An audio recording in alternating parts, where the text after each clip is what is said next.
Hi, how are you? I'm Brady. I'll be your host for the evening. And we've got some fun shots that I gaffed on today that I want to talk to you about. So if you like this, if you get to the end, you're like, wow, that was cool. Hit a like button. Share it with a friend. Send it off to your mom or dad. Anywho, let's talk about the backstory on this. Now we're going to go through a couple different shots here of this daytime interior for a project that I gaffed on for my good friends Nate and Brian. Information is, wherever I end up putting it here. But essentially we've got these interior shots. We've got this kind of wide through the doorway establishing shot, and then we move in for this close-up. A couple other shots for tying her shoes, flopping onto her bed. We'll see which ones we want to look at here, but a variety of these daytime interiors. Now, at any given point for any of these shots, we only used 2 different lights, and that was it. So this was a lot more so about controlling the already existing bright daylight rather than trying to fight it off and, battle all of this daylight. So we were shooting this about, mid-afternoon, and we had harsh sun blaring in these windows when we got on location, and I want to talk about this first. So first shot we're going to go over here is this establishing wide, because this kind of sets the tone for every shot to follow, and I want to break those down individually as well. So when getting here, yes, there was bright sun, and I was like, okay, well, this is a nice challenge that I was not expecting. And I was like, all right, well, what do you want for a look? And we were talking about the look a couple days before and leading up to the day, and they wanted this really low, kind of midday, soft, ambient look. And I was like, well, there's sunlight shining into the house from every different angle here. And I was like, all right, what are we going to do? So the first thing I did, I went into our handy dandy notebook, or a Blue's Clues reference, I guess. I don't know. Bad joke. The grip truck. The grip van that we had there. It was a nice 1-ton grip van. And I went in there and I grabbed some diffusion rags. I think I grabbed a full grid 12x12, and I think there's a 12x12 poly as well. Both to cut out about 2 stops of light. And we just put those up over the window. And originally I had gaff taped them because, yeah, of course it'll hold. It's gaff tape. It didn't hold. It's gaff tape. So we took some C-stands, put them on some arms, and eventually put them up there and held up by C-stands, and then gaff taped the bottom just to keep the wind from blowing it. So that cut out a good amount of the light, but you still had hard shadows from the sun bouncing onto this. So on top of that, our art department, which was still us, we hung curtains, and they were just like some thick white shears. They weren't totally sheer and see-through, but they were thick enough to cut out another stop or 2 of light and act as some more diffusion.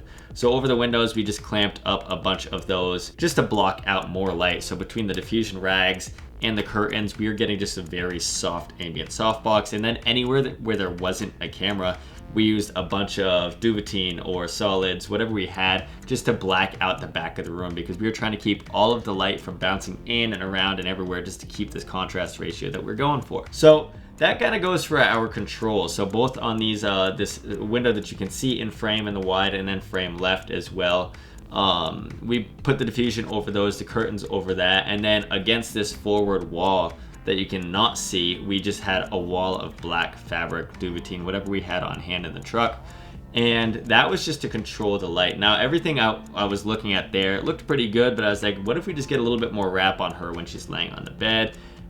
But I was like, how can we do that? So with this first shot here, I took an Amaran F22C and I rigged that up just as high as I could in the corner with the softbox and then the egg crate as well, because the egg crate's gonna take the light and focus this softened light onto really only her, and just keep it on this area of her on the bed, because I didn't want it to spill throughout the room. It would eliminate the contrast.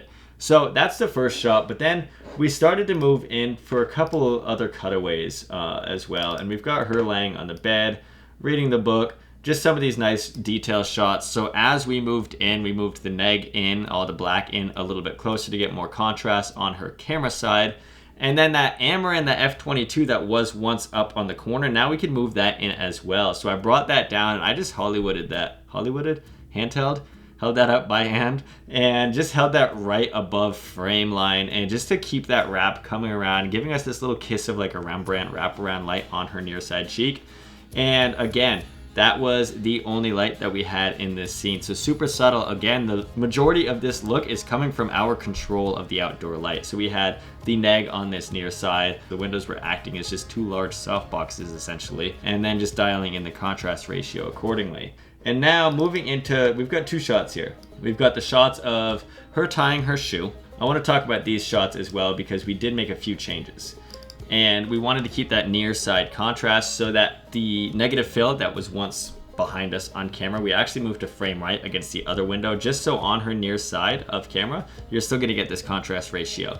And then we had the same diffuse. Now you can see that new window that is on frame left, which was diffused with the shears and the rag that's outside. But then again, frame left just outside of frame in the corner. Again, without any light. We were really exposed for the windows and that's about it. She was pretty dark and we wanted to get just a little bit more level up on her face. So I took that same f22, same setup, softbox with the grid, or the sources for all of this were 5600 Kelvin for daylight. And I just wrapped around that light a little bit more around her face, giving her that little kiss of a triangle on her shadow side.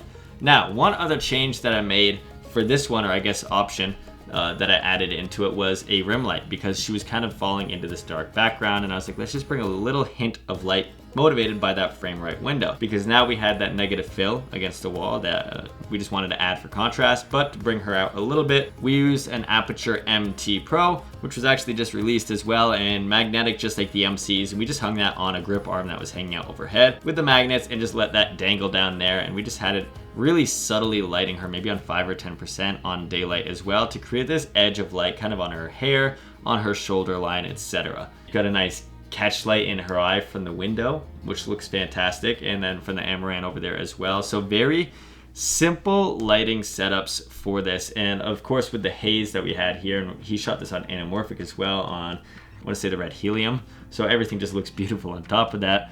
But everything looks very nice, and I want to wrap back around to the beginning of saying that we got this look because we controlled the light. And you might be saying, well, it's so simple, why are you talking about this? It's just one, maybe two lights. But that's the thing, that's the catch to it, is not to overdo it. We got in there and we had to control all of this harsh outdoor sunlight, and that was the main challenge, and what ultimately in turn gave us this look. And I was like, I don't know if I just need to make a big black tent in front of the windows just to completely cut it out, but we didn't really have the material for it. The window was high up on the wall, so essentially we opted for just this diffusion over the window and then the curtains, which acted again as a big softbox, making this nice ambient light, and then controlling it using negative fill, all this black to keep the ambience from bouncing around the entire room, and then augmenting that existing daylight with just a little bit more of a kiss and a wrap using lights like the f22 and the MT.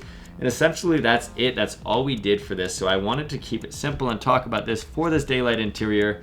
But that's gonna wrap up for this video. So I hope that you like this. I hope you enjoy it. If so, make sure to hit a little like button or a bell or whatever you got to do to let me know that you like it. And yeah, I guess I'll see you in the next video. So it's nice to see you. Adios, and I'll see you next time.